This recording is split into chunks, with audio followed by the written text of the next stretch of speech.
Hello friends, good morning. ఎలా ఉన్నారు మీరందరూ? నేనైతే చాలా బాగున్నానండి. Welcome to our channel DIY recipes cook with me. So Ramzan నెల స్టార్ట్ అయిపోయింది కదండి. సో ఇవాల్టి రెసిపీ వచ్చేసి కిచిడి విత్ పుదీనా చట్నీ. లేట్ చేయకుండా ఇది ఎలా తయారు చేయాలో చూద్దాం. ముందుగా నేను స్టవ్ ఆన్ చేసుకొని ఒక ప్యాన్ పెట్టుకున్నాను. అందులో ఒక చిన్న గ్లాస్ పెసరపప్పు వేసుకొని దీన్ని డ్రై రోస్ట్ చేసుకోవాలి. కిచడీలో మెయిన్ ఇంగ్రీడియంట్ వచ్చేసి పెసరపప్పేనండి. పెసరపప్పు లేకుండా అది కిచడీ అవనే అవ్వదు. సో నేను ఇక్కడ పెసరపప్పుని బాగా డ్రై రోస్ట్ చేసుకుంటున్నాను. డ్రై రోస్ట్ చేసుకుని ఒక ప్లేట్లో పక్కన తీసి పెట్టుకుంటున్నాను. మన కిచడీలో సెకండ్ మెయిన్ ఇంగ్రీడియంట్ వచ్చేసి బియ్యం అండి. నేను ఇక్కడ బియ్యం ఒకసారి కడిగి పెట్టుకున్నాను. ఇందులో మనం ముందుగానే డ్రై రోస్ట్ చేసుకున్న పెసరపప్పు వేసుకొని మరొకసారి కడిగేసి బాగా నీళ్ళలో నానబెట్టుకుంటున్నాను. నేను ఇక్కడ 1 kg రైస్ తీసుకుంటున్నాను. 1 kgకి ఒక చిన్న గ్లాస్ పెసరపప్పు అయితే సరిపోతుంది. ఈ బియ్యం పెసరపప్పు నానేలోపు మనం పుదీనా చట్నీ రెడీ చేసుకుందాం. పుదీనా చట్నీ కోసం నేను స్టవ్ ఆన్ చేసుకొని కడాయి పెట్టుకొని అందులో 2 స్పూన్స్ ఆయిల్ వేసుకున్నాను. అందులో ఎండు కొబ్బరి ముక్కలు చేసుకొని దాన్ని ఫ్రై చేసుకుంటున్నాను. ఎండు కొబ్బరి బాగా ఎర్రగా ఫ్రై చేసుకోవాలండి. అప్పుడే పుదీనా చట్నీ టేస్ట్గా ఉంటుంది. పుదీనా చట్నీ కిచడీలోనే కాదండి, మామూలు రైస్లో కూడా చాలా బాగుంటుంది, చాలా టేస్టీగా ఉంటుంది. సో నేను ఇక్కడ కొబ్బరి ముక్కలు బాగా ఫ్రై చేసుకున్న తర్వాత అదే ఆయిల్లో నేను పచ్చిమిర్చి కూడా వేసుకొని కొద్దిగా ఫ్రై చేసుకుంటున్నాను. ఈ పుదీనా చట్నీలో మెయిన్గా కొబ్బరి అలాగే పచ్చిమిర్చి బాగా ఫ్రై అయితేనే మీకు చట్నీ అనేది టేస్టీగా ఉంటుందండి. సో ఇక్కడ నేను పచ్చిమిర్చి కూడా బాగా ఫ్రై చేసుకొని ఒక ప్లేట్లోకి తీసుకొని పక్కన పెట్టుకుంటున్నాను. ఇప్పుడు ఇదే ఆయిల్లో నేను ముందుగానే కడిగి పెట్టుకున్న పుదీనా వేసుకొని బాగా ఫ్రై చేసుకుంటున్నాను. సో రంజాన్ నెల స్టార్ట్ అయిపోయింది కదండి. అందరూ ముస్లిమ్స్ అందరూ ఇఫ్తారీ వంటలో బిజీగా ఉంటారు. సో ఇవాల్టి నుంచి మన ఛానల్లో నేను ఇఫ్తారీలో చేసుకునే స్పెషల్ స్నాక్స్ అనేవి మీకు చూపిస్తాను. సో నా ఛానల్లో ఎవరైనా కొత్తగా వచ్చినట్టయితే తప్పకుండా నా ఛానల్ని సబ్స్క్రైబ్ చేసుకోండి. సో నేను ఇక్కడ పుదీనా ఫ్రై చేసుకొని పక్కన పెట్టుకున్నాను. అలాగే మరి కొద్దిగా ఆయిల్ పోసుకొని కొత్తిమీర కూడా ఫ్రై చేసుకొని ప్లేట్లోకి తీసుకొని పక్కన పెట్టుకుంటున్నాను. సో ఇలా ఇంగ్రీడియంట్స్ అన్నీ మనం ఆయిల్లో ఫ్రై చేసుకోవడం వల్ల చట్నీ అనేది చాలా టేస్టీగా ఉంటుంది. సో నేను ఇక్కడ చట్నీ గ్రైండ్ చేసుకోవడానికి మిక్సీ జార్లో ఫస్ట్ కొబ్బరి పీసెస్ అనేవి వేసుకొని గ్రైండ్ చేసుకుంటున్నాను. మొత్తం ఒకేసారి వేసుకుంటే సరిగా అవ్వదండి చట్నీ, అందుకని ఫస్ట్ నేను కొబ్బరి పీసెస్ వేసుకొని ఇలా పౌడర్లా చేసి పెట్టుకున్నాను. ఇప్పుడు నేను ఇందులో ముందుగానే ఫ్రై చేసి పెట్టుకున్న పచ్చిమిర్చి అలాగే కొద్దిగా చింతపండు నానబెట్టుకున్నానండి. ఆ నానబెట్టుకున్న చింతపండు కూడా ఇందులో వేసుకొని గ్రైండ్ చేసుకుంటున్నాను.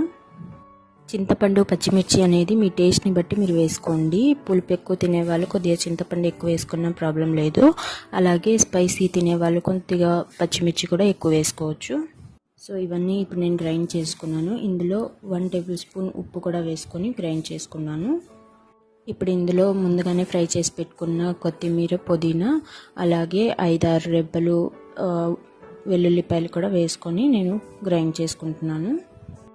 దీంతోపాటు కొద్దిగా వాటర్ పోసుకొని మెత్తగా పేస్ట్ లాగా గ్రైండ్ చేసుకోవాలి. అంతే, ఎంతో టేస్టీ అయినా మీకు పుదీనా చట్నీ రెడీ అయిపోతుంది. సో చూసారా, దాని కన్సిస్టెన్సీ ఇలా వస్తుంది. ఇలా ఒక్కొక్కటి వేసుకొని గ్రైండ్ చేసుకోవడం వల్ల మీకు చట్నీ అనేది ఈజీగా అయిపోతుంది, చాలా టేస్టీగా ఉంటుంది. సో ఇప్పుడు నేను కిచడీ చేసుకోవడానికి ఇక్కడ ఉల్లిపాయలు, పచ్చిమిర్చి, టమాటోలు అలాగే పుదీనా, కొత్తిమీర తరిగి పెట్టుకున్నాను సన్నగా. ఇప్పుడు నేను స్టవ్ ఆన్ చేసుకొని బాండి పెట్టుకున్నాను. అందులో చిన్న గ్లాస్తో 2 గ్లాసులు ఆయిల్ పోసుకున్నాను. దాంట్లో మనం పట్టా లవంగా వేసుకొని ఫ్రై చేసుకోవాలి. ఇది కొద్దిగా ఫ్రై అయిన తర్వాత ఉల్లిపాయ, పచ్చిమిర్చి కూడా వేసుకొని బాగా ఫ్రై చేసుకోవాలి. ఉల్లిపాయలు కలర్ చేంజ్ అయ్యి గోల్డెన్ బ్రౌన్ వచ్చేంత వరకు బాగా ఫ్రై చేసుకోవాలి ఆయిల్లో. కిచడీల్లో కానీ బగారా రైస్లో కానీ మనకు ఉల్లిపాయలు ఆయిల్లో బాగా ఫ్రై అయితేనే ఆ టేస్ట్ బాగుంటుందండి. మనం వాడే మసాలాలు కానీ అల్లం వెల్లుల్లి పేస్ట్ కానీ ఇలాంటివన్నీ ఎప్పటికప్పుడు మనం ఫ్రెష్గా చేసుకొని వండుకుంటేనే మీకు ఆ రెసిపీ అనేది టేస్ట్ మరింత పెరుగుతుందండి. ఇక్కడ ఉల్లిపాయలు గోల్డెన్ బ్రౌన్ కలర్ వచ్చిన తర్వాత నేను 1/2 కప్ అల్లం వెల్లుల్లి పేస్ట్ వేసుకున్నాను. అది ఫ్రెష్గా నూరుకున్నది వేసుకున్నానండి. ఇక్కడ అల్లం వెల్లుల్లి పేస్ట్ పచ్చివాసన పోయేంత వరకు మనం ఆయిల్లో బాగా ఫ్రై చేసుకోవాలి. ఇక్కడ అల్లం వెల్లుల్లి పేస్ట్ ఆయిల్లో బాగా ఫ్రై చేసుకున్న తర్వాత ఇందులో తరిగిన టమాటోలు వేసుకుంటున్నాను. టమాటోలు మగ్గేంత వరకు కొద్దిగా ఫ్రై చేసుకోవాలి. నేను టమాటోలు అనేది ముందుగానే కడిగి కట్ చేసి పెట్టుకున్నాను సన్నగా. టమాటోలు మగ్గడానికి ఎక్కువ టైం కూడా పట్టదండి, 2 మినిట్స్లో మగ్గిపోతాయి. సో ఇక్కడ టమాటో మగ్గిపోయిన తర్వాత ఇందులో నేను కట్ చేసి పెట్టుకున్న పుదీనా కొత్తిమీర వేసుకొని బాగా ఫ్రై చేసుకోవాలి. నేను పుదీనా కొత్తిమీర కూడా కట్ చేసుకుని నీట్గా నీళ్ళల్లో కడిగి పెట్టుకున్నాను.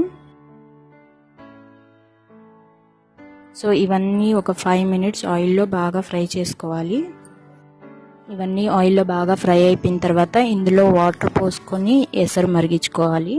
సో వాటర్ కొలత అనేది మీరు తీసుకునే బియ్యాన్ని బట్టి ఉంటుందండి. మీరు 1 గ్లాస్ బియ్యం తీసుకున్నట్లయితే మీరు 1.5 గ్లాస్ వాటర్ అందులో పోసుకోవాలి. సో దాన్ని బట్టి మీరు ఎంత తీసుకుంటారో బియ్యం దాన్ని బట్టి మీరు వాటర్ పోసుకోండి. నేను ఇక్కడ 1 kg రైస్ తీసుకున్నాను. దానికి సరిపడా నీళ్లు పోసుకొని అందులో కొద్దిగా ఉప్పు వేసుకొని ఎసరు మరగపెట్టుకుంటున్నాను. చూసారా, ఇక్కడ ఎసరు బాగా మరుగుతుంది. సో ఇప్పుడు నేను కడిగి పెట్టుకున్న బియ్యం పెసరపప్పు మిశ్రమాన్ని ఇందులో వేసుకుంటున్నాను. ఇక్కడ బియ్యం అంతా పోసుకున్న తర్వాత ఒకసారి బాగా కలిపేసుకొని మూత పెట్టుకొని ఒక 10 to 15 మినిట్స్ మనం రైస్ ఉడికించుకోవాలి. మధ్య మధ్యలో మూత తీసి ఒకసారి ఇలా కలుపుతూ ఉండాలి, దానివల్ల అడుగంటకుండా ఉంటుంది. రైస్ 90% ఉడికిన తర్వాత మీకు కావాలనుకుంటే మీరు ఇందులో ఫుడ్ కలర్ కూడా యాడ్ చేసుకోవచ్చు. నేనైతే ఇక్కడ ఫుడ్ కలర్ యాడ్ చేయట్లేదు. మీకు కావాలి కలర్ఫుల్గా కనిపించాలి అనుకున్నట్లయితే మీరు ఫుడ్ కలర్ కూడా యాడ్ చేసుకోండి. చూసారా, ఇక్కడ రైస్ అంతా బాగా ఉడికిపోయింది. సో ఈ కిచిడి రైస్లోకి మీకు ఆలు కుర్మా అయినా చాలా బాగుంటుంది, లేదా ఎగ్తో చేసుకునే కుర్మా అయినా బాగుంటుంది. సో నేనైతే ఇందులో ఎగ్ బాయిల్ చేసి పెట్టుకున్నాను. సో కిచిడి విత్ పుదీనా చట్నీ అలాగే రైతా కూడా చేసుకున్నాను. సో మీకు రైతా కావాలి అనుకున్నట్లయితే నేను మరొక వీడియోలో మీకు ఎలా చేస్తారో చూపిస్తాను. సో నచ్చిందా నా ఈ రెసిపీ మీకు?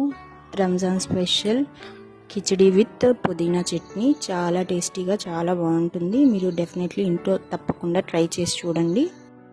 సో నా వీడియోస్లో ఇంతకుముందు నేను పులావ్ విత్ ఆలు కుర్మా రెసిపీ కూడా మీకు చూపించాను. అది కావాలంటే లింక్ అనేది డిస్క్రిప్షన్ బాక్స్లో ఇస్తాను, మీరు ఒకసారి అక్కడ కూడా చెక్ చేసి చూడండి.